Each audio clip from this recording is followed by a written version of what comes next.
কিংবা মা কালী আর যেন ধর্মে সীমিত নেই।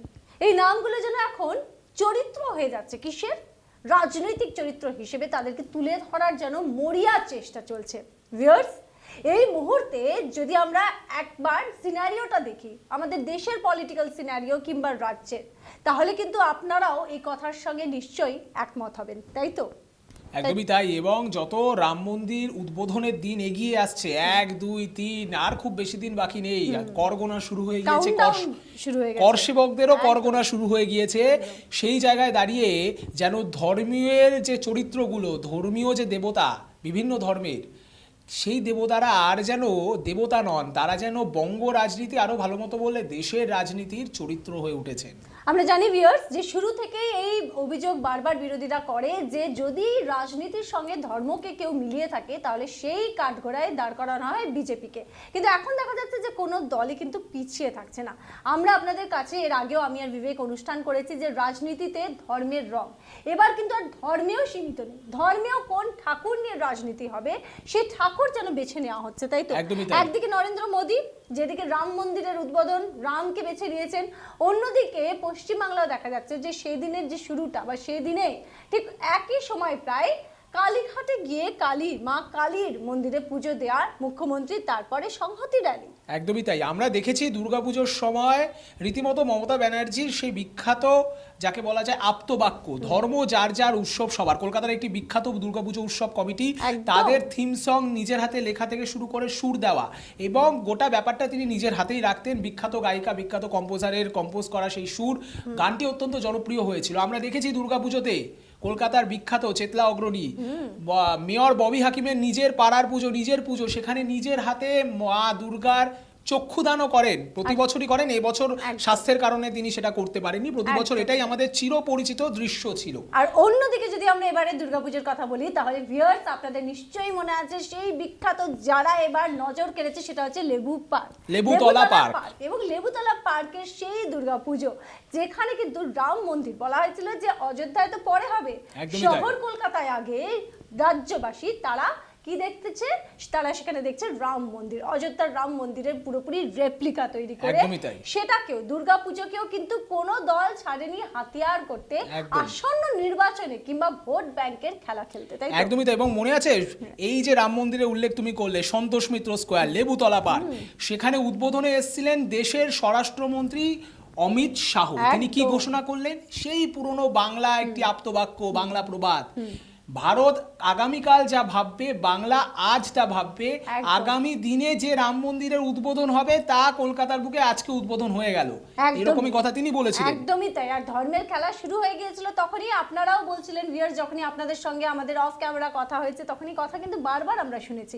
এবার দেখা যাচ্ছে যে পশ্চিম বাংলাতেও মানে একটা কোথাও দেখো ছবিটা বিবেক যদি আমরা ভেবে দেখি ভিউয়ার্স, আপনারাও ভাবুন, একদিকে অযোধ্যায় রাম আর অন্যদিকে বাংলায় মা কালী, মানে কোথাও কি এই যে দুজন ঠাকুরকে বেছে নেওয়া হয়েছে, কোথাও একটা যেন এই যদি আমরা কি বলবো রণক্ষেত্র বলা যেতে পারে, রাজনৈতিক যে রণক্ষেত্র, সেখানে কিন্তু এরকমই একটা দৃশ্য উঠে আসছে, তাই তো?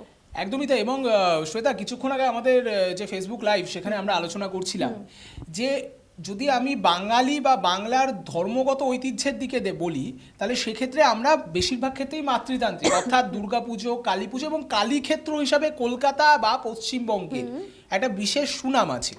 সেই জায়গায় দাঁড়িয়ে আমরা সাম্প্রতিক সময়ে কিন্তু দেখছি সেখানে রামের অনুপ্রবেশ। অনেকে আমার মতবিরোধ করবে যে রামের অনুপ্রবেশ কেন বলা হচ্ছে, কিন্তু আমি বলতে চাইছি যে ঐতিহ্যগত দিক থেকে। এবং এই কথাগুলো কিন্তু শুধু আমরা বলছি না, এই কথাগুলো রাজনৈতিক মহলে এই মুহূর্তে কিন্তু জোর চর্চা শুরু হয়ে গেছে।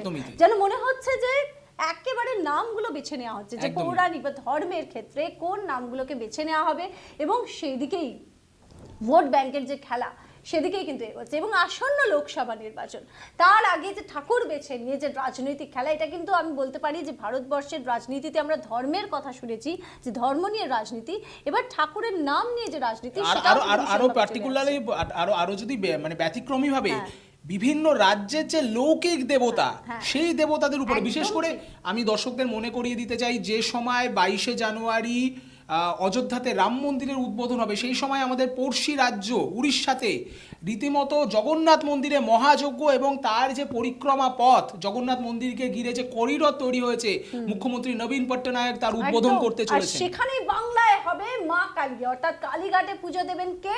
রাজ্যের মুখ্যমন্ত্রী মমতা বন্দ্যোপাধ্যায়। তিনটে ছবি আপনি বুঝতে পারছেন ভিউয়ার্স, যে আমরা আগামী 22 তারিখে ছবি দেখতে চলেছি, একদিকে রামের পুজো, একদিকে মা কালীর পুজো, আর একদিকে জগন্নাথের পুজো। একদমই এ যেন তাই। আর ধর্মের সীমিত নেই, মানে সবকিছু মিলেমিশে একাকার।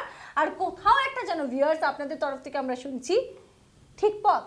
ভোট ব্যাংক ভরানোর জন্য কি এটা একমাত্র হাতিয়ার রয়ে গেছে বলাই যেতে পারে? মানে দেখো, প্রশ্ন তো উঠবেই, বলো। দেখো আমার না সেই আইপিএল এর কথা মনে পড়ে যায়। আইপিএল এ বিভিন্ন দল, তাদের হ্যাঁ। বিভিন্ন পতাকা, বিভিন্ন রং, বিভিন্ন বেছে নেয়, রাজ্য, একদম।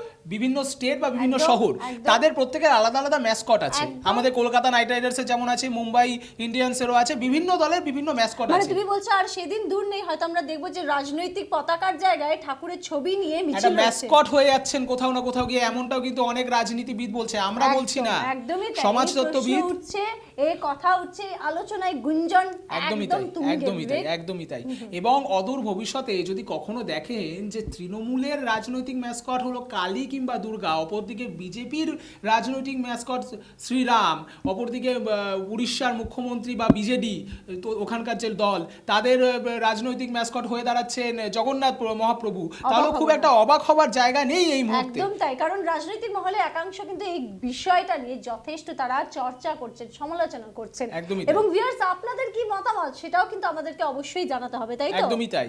এই যে মানে রাজনীতির যে নীতিগত একটা পরিবর্তন, এবং এর আগে বলা হতো যে বিজেপি সবসময় ধর্ম নিয়ে রাজনীতি করে। আমরা পরবর্তীকালে মধ্যপ্রদেশের যে বিধানসভা নির্বাচন, এই যে সাম্প্রতিক বিধানসভা নির্বাচন, সেখানেও কিন্তু অভিযোগ উঠেছে যে কমলনাথ, অন্যতম ঘুঁটি কংগ্রেসের, তিনিও সফট হিন্দুত্ব, নরম হিন্দুত্বের পথ মানে এই করেছেন। একদম। যে কংগ্রেস বরাবর ধর্মনিরপেক্ষতার বুলি আওড়েছে, সেই কংগ্রেসও কিন্তু, যেটা সূত্র মারফত খবর পাওয়া যাচ্ছে, যে এই 22শে জানুয়ারির দিন রাহুল গান্ধী, আমি আমার আগের ভিডিওগুলোতেও এটা উল্লেখ করেছি, তিনি আসামে থাকবেন, আসামের গুয়াহাটিতে তার র্যালি থাকবে, এমনটাই জানা যাচ্ছে। এবং যেটা সূত্র মারফত খবর পাওয়া যাচ্ছে, অসমর্থিত সূত্রের খবর, তিনিও ওদিন একটি শিব মন্দিরে পুজো দেবেন। অর্থাৎ একজনের পুজোর পাল্টা আরেকজনের পুজো, মানে একটা যে ধর্মেই বিরোধীরা- পাল্টাপাল্টি ধর্ম। হ্যাঁ, আর যে বিরোধীরা এত প্রশ্ন তুলেছিল, এবার তারাও কি সে পথেই হাঁটছে? কোথাও না কোথাও কিন্তু ছবিটা দেখে এমনটাই মনে করছে। একদমই তাই, এবং পশ্চিমবঙ্গের ক্ষেত্রে আরো বেশি করে চোখে লাগছে। একদমই তাই।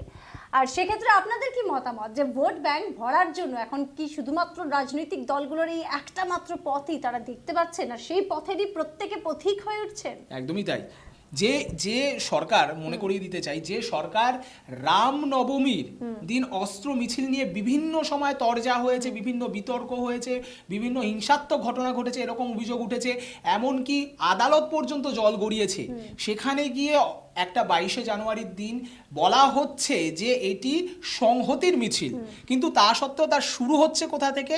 কালীঘাটের ঐতিহ্যপূর্ণ কালী মন্দির, যেখানে কিনা মুখ্যমন্ত্রী পুজো দিয়ে তারপরে তিনি এই সংহতির র্যালি শুরু করবেন, এমনটাই কিন্তু জানা যাচ্ছে। মানে যাদের কথা ধরার তারা কিন্তু ধরেই নিচ্ছেন, যেটা তুমি বলছো যে ম্যাসকট হবে, যে মা কালীকে ম্যাসকট করে কিন্তু এগিয়ে যাবে সেদিনকে সংহতি এই যাত্রাটায়। যদিও বলা হচ্ছে সর্বধর্মের সংহতি মিছিল, কিন্তু দেখা যাচ্ছে সেই সর্বধর্মের যে ধর্মীয় স্থান, সেগুলোকেও ছুঁয়ে যাওয়া হচ্ছে। অর্থাৎ ধর্মটা ঠেকে যাচ্ছে, যে ধর্মবিহীন, ধর্ম নিরপেক্ষতার বুলি আওড়ায় কংগ্রেসপন্থী যারা দল, বলে রাখা বাহুল্যই যে তৃণমূল কংগ্রেসও কিন্তু একসময় কংগ্রেস ভেঙেই তৈরি হয়েছিল, ফলে একদমই কংগ্রেস তাই। ঘরানার দল। আর এই গোটা বিষয় নিয়ে এই মুহূর্তে রাজনৈতিক মহলে জোর তরজা, জোর একদমই। চর্চাও রয়েছে।